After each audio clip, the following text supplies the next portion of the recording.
Is a screen. अच्छा जी, view के अंदर एक और चीज होती है विच इज कॉल्ड विंडो। अच्छा जी, व्यू के अंदर एक और चीज होती है which is called window. Microsoft Excel आपको कहता है this is a screen. Screen. अच्छा जी, व्यू के अंदर एक और चीज होती है which is called window. Microsoft Excel आपको कहता है this is a screen. Screen क्या होती है? शीट का वो हिस्सा जो आपको इस वक्त नजर आ रहा है, इसे वो विंडो भी कहता है, स्क्रीन भी कहता है। देखें, इस वक्त आपको कितनी शीट नजर आ रही है, यहां से लेकर यहां तक इतने सेल्स, ठीक है। तो दिस इज कॉल्ड स्क्रीन या window. Screen bye screen, up या डाउन जाना हो तो आप पेज अप या पेज डाउन का बटन प्रेस करते हैं। मिसाल के तौर पे अभी इस वक्त मैं कौन सी रो पे हूँ? रो नंबर 1 पे, और मुझे कौन सी रो नज़र आ रही है? रो नंबर 49 तक नज़र आ रही है। जैसे ही मैं पेज डाउन प्रेस करूँगा मैं रो 50 पे चला जाऊँगा। जैसे ही मैं दोबारा पेज डाउन प्रेस करूँगा मैं रो 97 पे पहुँच जाऊँगा। तो पेज अप और पेज डाउन से आप स्क्रीन में ऊपर और नीचे जा सकते हैं। लेकिन देखें, एक इशू होता है। इशू ये है कि कभी कभी जब आपकी शीट बड़ी होती है ना, तो आपने दो डिफरेंट चीज़ों को आमने सामने रख के देखना होता है। मिसाल के तौर पे इस वक्त मैं चाहता हूँ कि मेरे पास एक तो ये डाटा नज़र आए, दूसरा मुझे ये डाटा भी नज़र आ रहा हो, तो ये पॉसिबल नहीं है।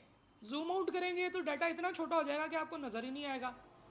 तो इसके लिए इन्होंने स्क्रीन को स्प्लिट करने की ऑप्शन दी है। अब स्क्रीन स्प्लिट करने की ऑप्शन क्या होती है? देखें, आप जैसे ही ये जो वर्टिकल आपका स्क्रॉल बार होती है, जब आप इसके ऊपर जाएं तो ये देखें, ये ऊपर एक टुनटुना सा नज़र आ रहा है। ये एरो तो नज़र आ रहा है ना, इस एरो के ऊपर ये एक छोटा सा डब्बा होता है, ये होता है वर्टिकल सेपरेटर। जैसे आप इसके ऊपर क्लिक करते हैं, करके ड्रैग करके लेके आए, यहाँ पे छोड़ दें, शीट आपकी दो हिस्सों में डिवाइड हो गई। This is part 1 of your screen, this is part 2 of your screen. Part 1 में देखें, आप चाह रहे हैं कि यार मुझे नज़र आए, मुझे ये वाला कॉलम नज़र आए, ये वाला नज़र आ रहा है आपको। पार्ट 2 में आप कोई और देखना चाहते हैं, तो मैं वहाँ से ऊपर से देख के शायद यहाँ पे कुछ लिखना चाह रहा हूँ। तो एक स्क्रीन के दो पार्ट्स, एक ही शीट के दो पार्ट्स जो कि आपको नज़र नहीं आ रहे हैं इकट्ठे एक ही स्क्रीन के ऊपर, इनको देखने के लिए आप स्प्लिट पेन यूज़ करते हैं। ये स्प्लिट होता है, ये हॉरिजॉन्टल स्प्लिट होता है। शीट को दो हॉरिजॉन्टल पार्ट्स में डिवाइड कर देता है। शीट एक ही है, शीट दो नहीं है, शीट एक ही है, लेकिन ये दो डिफरेंट विंडोज में कन्वर्ट हो गई है। अगर हमने कुछ ऐसी शीट्स देखनी हो जो डिफरेंट जगहों पे हों, तो हम लोग उन्हें यहाँ से इस तरह से देख सकते हैं। This is called horizontal split. आप इसे चेंज भी कर सकते हैं। मिसाल के तौर पे आप चाहते हैं कि जो ऊपर वाली शीट है वो कम ही नज़र आए। ये स्प्लिट हमें फ़ायदा तब देता है जब आपके पास बहुत बड़ी स्क्रीन हो। जब आपके पास कंप्यूटर ही छोटा सा है तो उसमें आप क्या करेंगे, कितना का जूम आउट करके देख लेंगे। ठीक है, एक और चीज़ देख लेते हैं जनाब। हमारे पास इसी तरह से ये वर्टिकल बार के बाद भी ये स्प्लिट होता है। तो जैसे ही आप इसके ऊपर क्लिक करके इसे ड्रैग करके लेके आएंगे तो आप शीट को 4 हिस्सों में मैक्सिमम डिवाइड कर सकते हैं, 4 पार्ट्स के अंदर।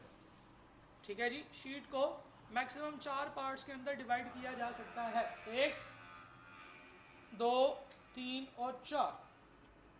आपके पास हॉरिजॉन्टल स्प्लिट्स होते हैं और वर्टिकल स्प्लिट्स होते हैं। ये हॉरिजॉन्टल स्प्लिट है जो हॉरिजॉन्टल स्क्रॉल बार के ऊपर नज़र आ रहा होता है।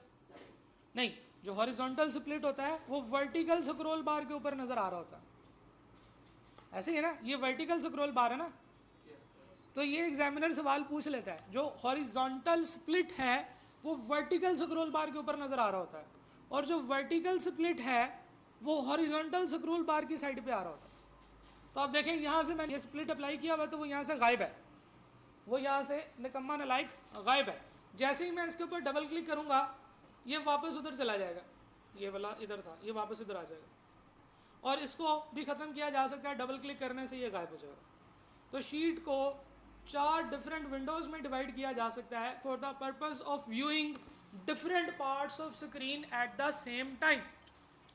Right, different parts of sheet at the same time देखने के लिए आप हॉरिजॉन्टल और वर्टिकल स्क्रॉल स्प्लिट्स यूज़ कर सकते हैं।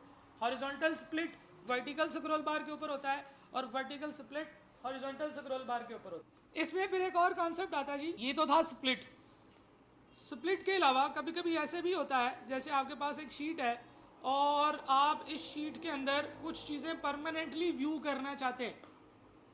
आप ये चाहते हैं कि एक बहुत बड़ी शीट है, इसमें कुछ चीज़ें मुझे परमानेंटली नज़र आती रहें। मिसाल के तौर पे ये एक टेबल है, तो जैसे ही मैं थोड़ा सा नीचे करता हूँ ऊपर से ये शीट, ये चीज़ गायब हो जाती है, मुझे पता ही नहीं चलता कि ये क्या है, ये क्या है, ये क्या है, ये क्या है। खैर अब तो इतनी दफ़ा देख ली है कि पता चल जाता है कि ये तो सैलरी होगी और ये उसका ईयर ऑफ सर्विस होगा और ये उसकी जॉब रेटिंग होगी, डाटा को देख के पता चल जाता है। लेकिन कभी कभी ऐसे भी होता है जब बहुत सारी फिगर्स हों तो आपको ये समझ नहीं आती कि ये कॉलम किस लिए था, क्योंकि वो ऊपर से गायब हो गया। तो इसका एक सोल्यूशन हमने क्या पढ़ा था, डाटा को टेबल्स में कन्वर्ट कर दिया जाए। जिससे क्या होता है, जैसे मिसाल के तौर पे हम लोगों ने ये डाटा पकड़ा और इसे टेबल्स में कन्वर्ट कर दिया और इसके ऊपर टेबल की फॉर्मेटिंग लगा दी, फॉर्मेट एज ए टेबल, ये रहा हमारा फॉर्मेट एज ए टेबल। तो जैसे ही मैं टेबल में नीचे जाता हूँ ये चीज़ों के नाम यहाँ में ऊपर नज़र आना शुरू हो जाते हैं, तो इससे हमें पता चल जाता है कि नहीं यार ये तो वही डाटा है। हाँ, अगर आप इसे टेबल में कन्वर्ट नहीं करना चाहते और डाटा ऐसा है जो कि लेफ्ट राइट भी फैला हुआ है, देखें ना लेफ्ट राइट में इधर चला गया, मुझे नहीं पता ये कौन से एम्प्लॉई का डाटा है, ठीक है, तो मैं माइक्रोसॉफ्ट एक्सेल में पेन फ्रीज कर सकता हूं। ठीक है जी, डाटा फ्रीज किया जा सकता है। मिसाल के तौर पे व्यू की टैब में जाइए, मेरे पास होता है freeze pane, keep row and column, freeze top row. पहले तो ये देख लेते हैं, keep the top row visible while scrolling through the rest of worksheet.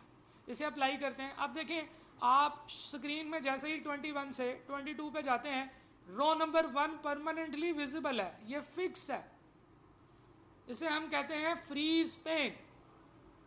ये हम स्प्लिट से भी कर सकते हैं, लेकिन फ्रीज पेन से भी किया जा सकता है। ठीक है जी, कुछ रोज परमानेंटली फिक्स हो जाती हैं, जैसे मिसाल के तौर पे हम लोगों ने अभी रो फिक्स की है, इसे मैं अनफ्रीज कर सकता हूं अनफ्रीज से। तो ये अब मेरे पास अनफ्रीज है, जैसे ही मैं नीचे जाऊंगा वो शीट भी स्क्रॉल आउट हो जाएगी। इसी तरह से मेरे पास एक और ऑप्शन होती है which is called freeze first column, सबसे पहला कॉलम फ्रीज रहेगा। जैसे ही मैं राइट साइड पे जाऊंगा कॉलम नंबर 1 रोल आउट नहीं होगा, स्क्रूल आउट नहीं होगा, वो हमेशा नजर आता रहेगा। ठीक है जी, इसी तरह से मैं इसे भी खत्म कर सकता हूं अनफ्रीज पेन से। कभी कभी ऐसे होता है जब आपने एक से ज्यादा रोज और एक से ज्यादा कॉलम्स फ्रीज करने होते हैं, तो ऐसे केस में आप एक सेल पे चले जाएं जिसकी ऊपर वाली रोज और उसके लेफ्ट वाले कॉलम्स आप फ्रीज करना चाहते हैं और पहली ऑप्शन सेलेक्ट करें। जब आप ये ऑप्शन अप्लाई करेंगे, जिस सेल में आप हैं उस सेल से ऊपर वाली रोज और उस सेल के लेफ्ट वाले कॉलम फ्रीज हो जाएंगे। तो मैं जैसे ही इसके ऊपर क्लिक करता हूँ, देखें हल्की सी लाइन भी नज़र आ रही है मुझे, तो ये चीज़ें फ्रीज हो जाएगी। ठीक है, रोज और कॉलम्स फ्रीज हो जाएंगे। ये मैं जहाँ पे भी हूँ मुझे पता है कि ये this is round salary down to nearest integer of Skinner Jason है। ठीक है, ये क्या है ये भी मुझे पता चल जाएगा। ये किसका है, विल्करसन क्लॉडिया की सैलरी है। तो अगर आपने फर्स्ट रो फ्रीज करनी है, फर्स्ट कॉलम फ्रीज करना है, तो उसकी ऑप्शन अलग बनी हुई है। लेकिन अगर आपने उसके अलावा किसी भी और तरीके से फ्रीज करना है तो आप एक ऐसे सेल में चले जाएं जिसके ऊपर वाली रोज और उसके लेफ्ट वाले कॉलम्स आप फ्रीज करना चाहते हैं, तो उसकी ऊपर वाली रोज और उसके लेफ्ट वाले कॉलम्स फ्रीज हो जाएंगे। यहां से आगे चलते हैं, एक और चीज होती है विच इज कॉल्ड विंडो। ये भी हम लोगों ने थोड़ी देर में जो अगला कॉन्सेप्ट पढ़ना है उसमें ये कॉन्सेप्ट अप्लाई होगा, न्यू विंडो। देखें ये आपके पास एक विंडो पूरी की पूरी नजर आ रही है, हम ना तो इसको स्प्लिट करेंगे ना ही इसे फ्रीज करेंगे। एक तीसरा तरीका, आप एक नई विंडो बना लेंगे।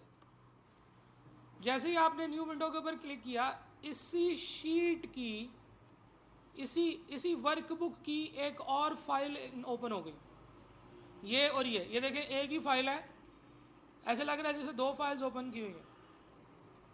माइक्रोसॉफ्ट एक्सेल आपको एक ही फाइल दूसरी दफ़ा ओपन करने की इजाज़त नहीं देता। अगर आपने एक फ़ाइल ओपन की हुई है और आप इस फाइल को दोबारा ओपन करेंगे ना तो वो एरर देगा, वो कहेगा कि this sheet is already open, reopening will cause any changes you made to be discarded, वो नए ऑर्डर डिलीट हो जाएंगे। तो माइक्रोसॉफ्ट एक्सेल अलाउ ही नहीं करता एक शीट दो दफ़ा ओपन करने का। हाँ, अगर आप एक नई विंडो बना लें तो एक ही शीट के दो अलग अलग व्यूज़ नज़र आना शुरू हो जाते हैं। देखिए ये विंडो हमें कहाँ पे फ़ायदा देती है। अभी तो हम लोग बात कर रहे हैं कि एक ही शीट के दो डिफरेंट जगहों से हमने देखना हो, अगर हमने किसी और शीट में इसे देखना हो तो फिर क्या करेंगे? मिसाल के तौर पे मैं ये चाहता हूँ कि प्रैक्टिस नंबर 4 मुझे नज़र आए और साथ ही इसके मुझे प्रैक्टिस डाटा एनालिसिस वाली शीट भी नज़र आए, तो मैं दो अलग अलग विंडोज़ बना लूँगा और विंडोज़ को अरेंज कर लूँगा। और अरेंज कैसे करूँगा? इनमें से किसी भी एक टाइल्ड, मिसाल के तौर पे इनको टाइल वाइज, तो ये दो शीट्स अलग अलग मुझे नज़र आ रही हैं। ये क्या फाइल है जी? फाइल का नाम वही है, इसके साथ कॉलन लगा के 1 लिख दिया गया है, और ये फाइल का नाम वही है लेकिन इसके साथ कॉलन लगा के 2 लिख दिया गया है। ये सेम शीट है लेकिन दो डिफरेंट विंडोज़ इसमें ओपन हुई हैं। ठीक है जी, तो मैं चाहता हूँ कि मैं यहाँ से भी देख लूँ और यहाँ से भी देख लूँ, तो मैं इन दोनों को इकट्ठे देख सकता हूँ। जिस शीट के ऊपर जाऊँगा उस शीट की एडिटिंग ओपन हो जाएगी। ठीक है, मिसाल के तौर पे मैं यहाँ से आता हूँ इसी शीट के अंदर, जिस शीट में मैं अभी हूँ, तो मैं जैसे ही इसके ऊपर क्लिक करके इसका नाम चेंज करूँगा वो दूसरी में भी चेंज हो जाएगा। देखिए दूसरी में भी चेंज नज़र आ रहा है। ठीक है, और अगर आपने किसी और शीट को देखना है तो आप उस शीट को भी देख सकते हैं। जैसे मैं यहाँ से और यहाँ से दोनों चीज़ों का आपस में कंपैरिजन करना चाहूँ तो मैं कर सकता हूँ। तो सेम शीट में दो डिफरेंट जगहों से देखना हो तो हम लोग स्प्लिट भी यूज़ कर सकते हैं। ठीक है, आप अरेंज के ऊपर क्लिक करें, अभी टाइल्ड है, आप हॉरिजॉन्टल भी अरेंज कर सकते हैं, एक ऊपर और एक नीचे। आप अरेंज करते वक्त इसको वर्टिकल अरेंज भी कर सकते हैं इस तरह से। आप इसे अरेंज करते वक्त कास्केड भी कर सकते हैं, एक दूसरे के ऊपर इस तरह से पड़ा होगा जैसे एक चीज़ दूसरे के ऊपर रखी होती है। ठीक है जी, सही है। तो जैसे ही आप एक व्यू क्लोज करेंगे, माइक्रोसॉफ्ट एक्सेल की फाइल दोबारा सिंगल व्यू में आ जाएगी। आप इसे डबल क्लिक करेंगे तो वो पूरा आपको नज़र आना शुरू हो जाएगा। ठीक है जी, तो डिफरेंट व्यूज़ का फ़ायदा क्या होता है? आप एक ही वर्कबुक की डिफरेंट शीट्स को एट ए सेम टाइम देख सकते हैं। या विंडोज़, हाँ जितनी मर्जी ओपन कर, मैंने 9 ओपन कर ली हैं, इनको अरेंज करते हैं। ज़रा अरेंज में देखना है, इसकी मज़े मज़े की सेटिंग्स आएंगी।